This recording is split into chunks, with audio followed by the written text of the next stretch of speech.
নমস্কার। আজ আমরা বানাবো শিম বাটা বা শিম ভর্তা।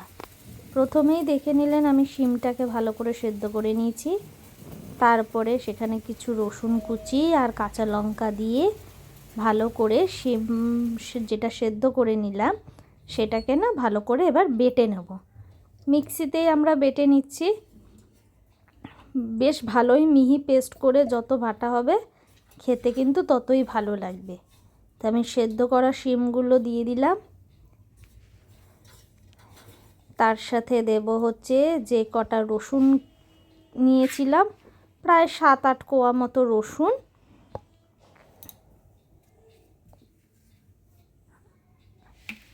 আর ওই যে চলে যাচ্ছে রসুনগুলো আর কাঁচা লঙ্কা। এই দিয়ে এবার আমি মিক্সিতে একটা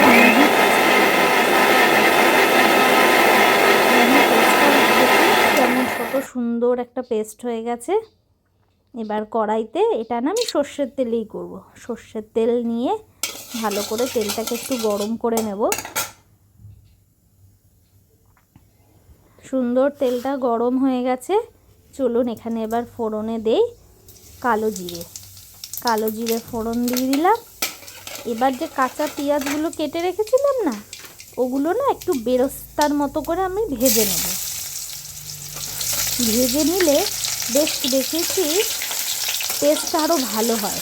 শিম বাটায় ভালো করে লাল লাল করে বেরেস্তা যেমন করে ভাজা হয় তেমন করে পেঁয়াজগুলো ভালো করে ভেজে নেব।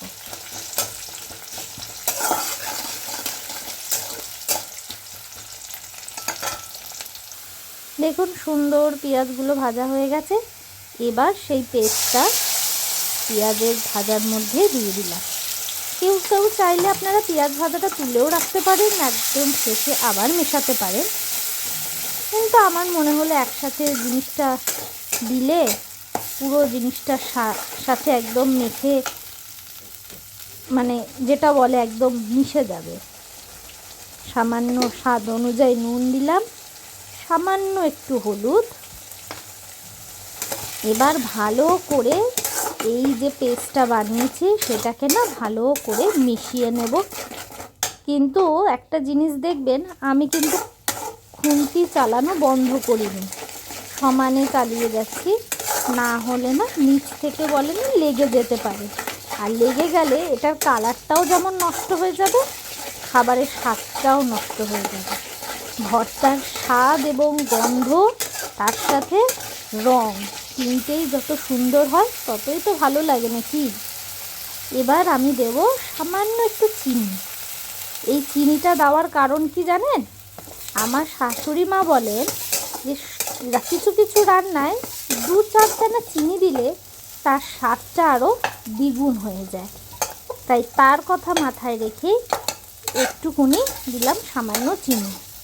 কিন্তু এটা তিনি যেহেতু এই মুহূর্তে আমাদের সাথে নেই, উনি আমাদের থেকে দূরে রয়েছেন কলকাতায়, তাই উনি এই খাবারের স্বাদের ভাগ তো পেলেন না।